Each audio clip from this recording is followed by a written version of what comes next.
well, musicians are notoriously bad at business because that's not what they do. Mm-hmm. And there have been many people that have gotten very rich Mm-hmm. taking advantage of the fact that musicians just want to make music. Mm-hmm. So that's just an inherent problem Yeah. with the business. Let's talk about Megadeth now. So 12 albums, a billion lineup changes. What are we going to say? 27 years, I guess, the band's been together. What's left to do? What do you want to accomplish yet?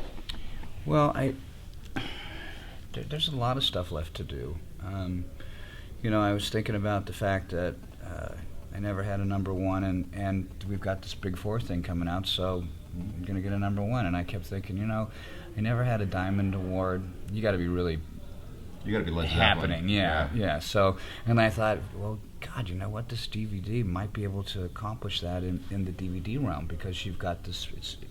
Granted, it's four of us working together, but it could happen. It's two things on my bucket list, and as far as other things left to accomplish, I've done everything that I wanted to do. I wouldn't mind being in the Rock and Roll Hall of Fame, but I mean, it's rock and roll. It's not the Metal Hall of Fame. Right. It's if they had a metal category, that might be cool. I don't know much about it. People that aren't in it talk shit about it. People that are in it, they obviously talk it up. So, I don't know how to feel about that, but I think I've done everything that I wanted to do. I've been to the White House. I didn't smoke pot there like Willie Nelson supposedly did, but we certainly had fun there, and I've done a lot of things. We're good friends with Scott and Sam, the metal guys, Headbangers Journey, global metal guys, Mm-hmm. and we often talk about the tribe of metal fans. Mm-hmm. Who, the thing about metal fans is that they're so committed to the notion of metal Mm-hmm. that they forget about, and they can debate who's the best shredder, the bass, Mm-hmm. who's got the best drummer, all that sort of stuff. All they care about is that they're together in metal.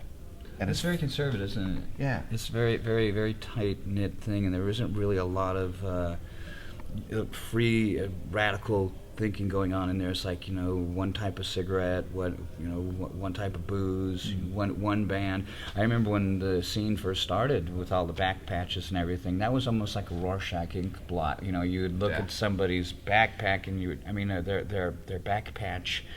And, the big one was their favorite band, and then all the other ones meant who they liked on the sides and stuff. And placement of the patches was really important, and you'd see a guy show up and he'd have like on a stripe or back patch or a white lion back patch. You're dead. Gone. Right, and they come in, they've got like a Motorhead thing on or something that's one of those bands that no matter where you go, you fit in. Motorhead's one of those bands that's transcended punk and metal, and you can wear a Motorhead back patch to a punk show or to a metal show, and there's some bands that have done that, and anyways, I'll get on a long story about that. Well, there's two things that you and I have in common. My very first show was Kiss. It was the Love Gun Tour, 1978, and after that, it was just like, whatever. Mm-hmm. And the second thing is, I play drums, and I got a Dave Lombardo kit in my basement. Same kind of thing, and so I'm big into that kind of drumming, Mm-hmm. and it's just I don't know, just been Budgie. I was also a Budgie fan. Yeah, Budgie's a great band. Yeah, has any of their stuff come out of on CD? Yeah, everything. Okay. It's just because they're so obscure. The releases have a bunch of different songs on it, depending on if you get a UK version or an American version. Like Impeccable was the record I got first. Yeah, that's the one everybody has to have. Yeah, and people know Bread Fan from Metallica, but they don't know. Because like if I was going to do a Budgie song, I think I'd do something like Melt the Ice Away. Well, there's all the Megadeth covers. Why haven't you done a Budgie song? Well, a lot of it has to do with not, doing the same thing that Metallica does. They did a Budgie song. I do a Budgie song. I think that there's a lot of, like for example, one of the songs that we were thinking about doing was "Cold Sweat" by Thin Lizzy. But that's a good song for Megadeth to do.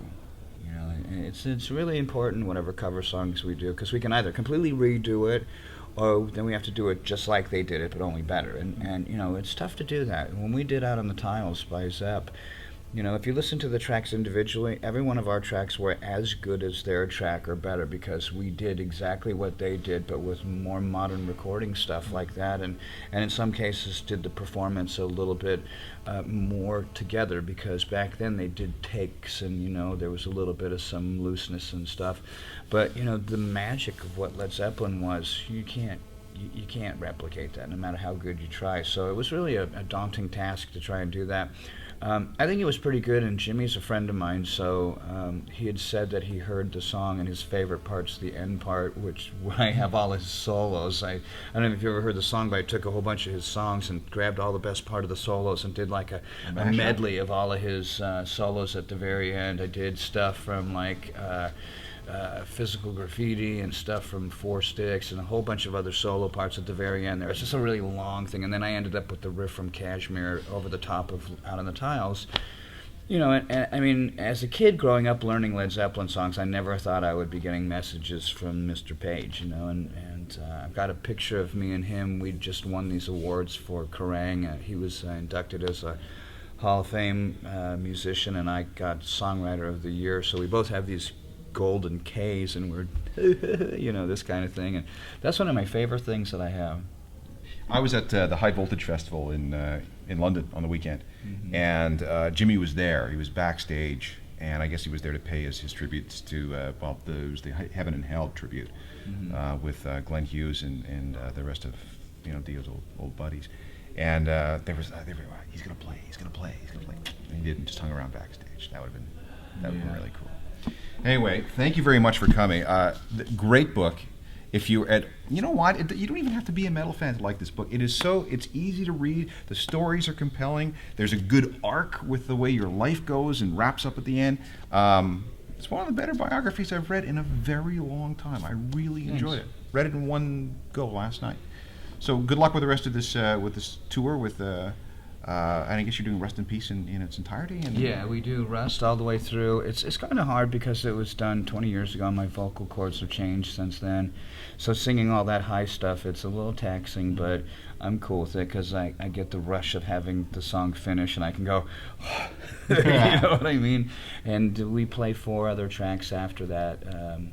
4 or 5, I think. But yeah, honestly, I wish that we could play longer. But I believe that Testament deserves a shot to be on a tour like this. And with us and Slayer co-headlining, both playing 70 minutes, you've only got so much you can play. Right. Well, and it's also kind of cool that you can pull out an album that's 20 years old, and it still sounds fine. It still whips somebody's ass. Yeah. Well, nice book. Thanks. Congratulations on Thank it, you. and good luck with the tour. Thank you.